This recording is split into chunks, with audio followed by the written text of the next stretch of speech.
ఏయ్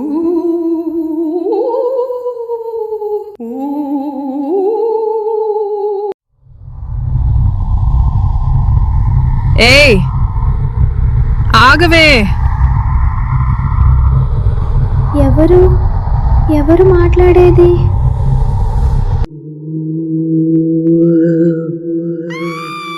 నీ పాలిట యముడిని. వద్దు వద్దు, నన్నేం చేయొద్దు. ఇప్పుడు నీ అందం ఎలా అందవిహీనమవుతుందో చూడు.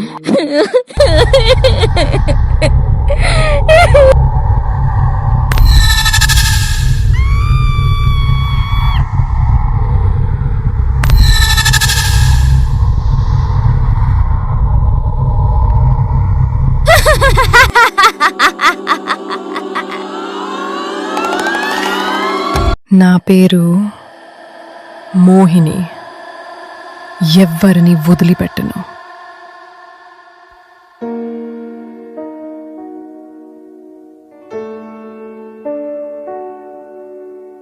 అయ్యో మా బిడ్డ, అయ్యో అయ్యో మా బిడ్డ.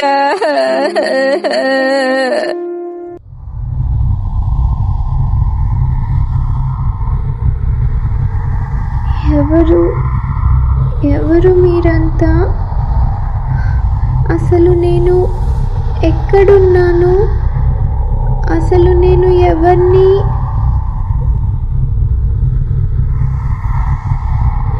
నువ్వు మా కూతురువి తల్లి, నేను నీకు అమ్మనిరా.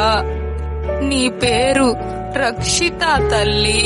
లేదు, నాకు మీరెవ్వరూ తెలీదు. మీరందరూ ఇక్కడి నుంచి వెళ్ళిపోండి. డాక్టర్ గారు, అసలు ఆ అమ్మాయికి ఏమైందో చెప్పండి. ఆ అమ్మాయికి గతం ఏమీ గుర్తులేదు. ఒక రకంగా ఆ అమ్మాయి పిచ్చిదైపోయింది. తన శరీరం కలర్ ఎందుకు అలా నల్లగా మారిపోయిందో మాకు కూడా అర్థం కావడం లేదు.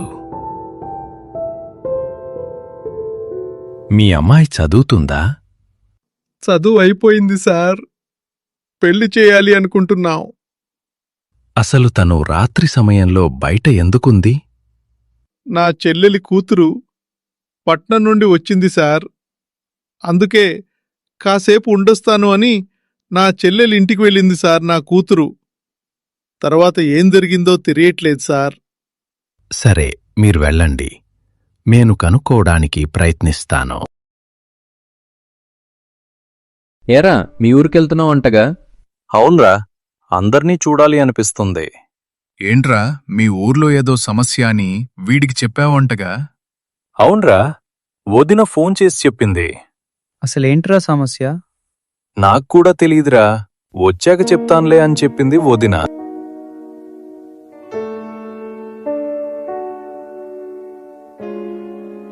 ఇప్పుడు అంత అర్జెంట్గా వెళ్లాల్సిందేనా రాజు?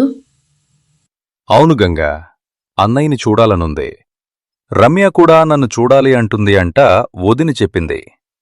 అది కాకుండా ఊర్లో ఏదో సమస్య కూడా అంట. అందుకే ఒక్కసారి వెళ్ళొస్తాను. కానీ నేను నిన్ను చాలా మిస్ అవుతాను రాజు. ప్లీజ్ బుజ్జి, ఒప్పుకో. సరేలే, వెళ్ళు.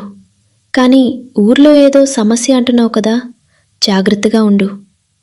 సరే గంగా. ఈసారైనా మీ అన్నయ్యకి మన ప్రేమ విషయం చెప్పు. ఈసారి ఖచ్చితంగా చెప్తాను.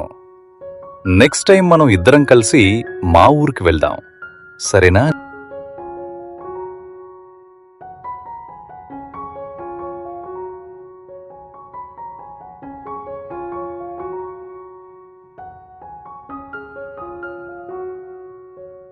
హలో రాజు, బయలుదేరావా? వదిన, ఇంకొక గంటలో బయలుదేరుతాను. అమ్మా, ఎవరు బాబాయ్యేనా? నేను మాట్లాడతానమ్మా, నాకివ్వు. హలో బాబాయ్, త్వరగా రా బాబాయ్, నిన్ను చూడాలనిపిస్తుంది. రమ్య, వచ్చేస్తున్నాన్రా.